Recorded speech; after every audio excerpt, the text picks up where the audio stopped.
Today, we're plunging into the heart of Kolkata. Formerly Calcutta, of course. We're working from a description that, well, really seems to capture its essence. Exactly. And our mission really is just to unpack that, find the most compelling insights about the city, and, share them with you. Sounds good. It's a fascinating place. So what makes Kolkata tick? Where do we even start? Well, I think the history is unavoidable, isn't it? How deeply it's embedded in everything. Right. Like it's past as the capital. Yeah, the capital of British India right up until 1911. That wasn't just, a title on paper. No. No, it meant real concentration of power, of resources. It kind of set the stage for, well, for everything that came later, culturally, intellectually. Absolutely. And you don't need a textbook to see that history, do you? It's right there in the buildings. Exactly. The architecture is like a living museum in some ways. Thinking of places like the Victoria Memorial or Howrah Bridge. The Indian Museum, too. They're not just structures, they're like visual anchors connecting you straight back to that time. So these landmarks, what do they really tell us about how the city changed? Oh, they speak volumes Yeah. about, cultures mixing, power dynamics. But it wasn't just about the colonial side. Okay. Kolkata was also ground zero for the Bengal Renaissance. Ah, right. The 19th century.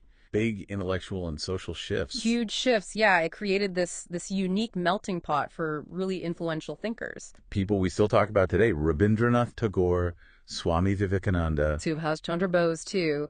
Their influence went way beyond Bengal or even India. Global figures. So how did Kolkata become that kind of place, such fertile ground? Well, you had the legacy of being this major administrative hub, right?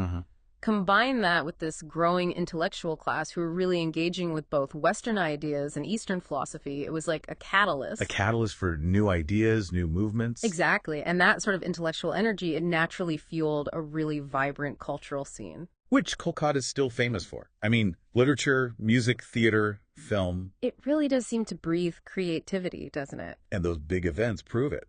Like the Kolkata International Film Festival. And Durga Puja. You can't talk about Kolkata culture without mentioning Durga Puja. It's massive. That sounds like it just takes over the whole city. It pretty much does. It's way more than just a religious festival. It's a huge cultural explosion, an economic driver, too. It shows off incredible artistry, community spirit. It's quite something. Wow.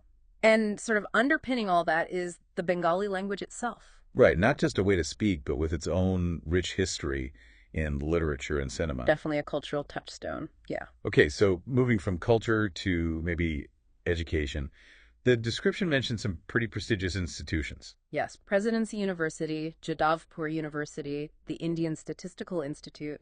These aren't new places. They point to a really deep-rooted commitment to learning. And that history of academic excellence, does it shape the city today? I think so. It seems to have fostered this culture of lively intellectual debate, student activism, too. Suggests a city where ideas aren't just accepted, but actively discussed, challenged. Precisely. It's part of the city's character, that intellectual ferment. And speaking of vibrant things, the food. The description makes it sound incredible. Oh, the Bengali culinary scene is definitely a highlight. It mentions a big focus on fish, especially hilsa. Yes, fish is central. Hilsa is iconic. But also the sweets. Rosagula, Sandesh. They're famous for a reason. I've heard of Rosagula. And the street food sounds like a whole other adventure. Kathi rolls. Puchka. Absolutely essential Kolkata experiences. That street food scene is bursting with flavor. It's chaotic but delicious. So what makes Bengali food so unique? Is it the spices, the ingredients? It's a combination, really. A focus on fresh, local stuff, especially fish and vegetables. Yeah. A very distinct balance of sweet and savory flavors, and some unique cooking methods, too. It's sophisticated, but also very connected to the place. Okay, so we've got history, culture, intellect, food. What about modern Kolkata? The description paints this picture of old meeting new. Yeah, it's not a city that's erased its past. You see that blend everywhere. Like, it still has a functioning tram system, the only one in India. That's right.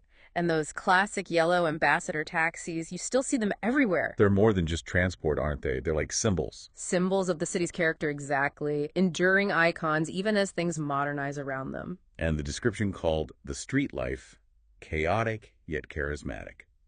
That sounds about right. It captures it well, I think, that energy, that constant motion. It gives Kolkata this unique rhythm. It's different from, say, the pace you might find in Delhi or Mumbai. A living link to the past while still moving forward. That's a good way to put it. So wrapping this up, we've explored Kolkata through its history, its incredible culture and arts, its intellectual side, that amazing food, and this unique mix of tradition and modern life. It's quite a tapestry, isn't it? So much depth, historical significance, cultural vibrancy, intellectual weight. Delicious food. Can't forget the food, and just that unique character. So, final thought maybe for you listening. Considering everything we've touched on, this rich history and how the city keeps evolving. Yeah, what could be the next chapter for Kolkata? It's a city that's constantly reinvented itself throughout its long history. Its future is bound to be just as compelling, you'd think. Something to ponder.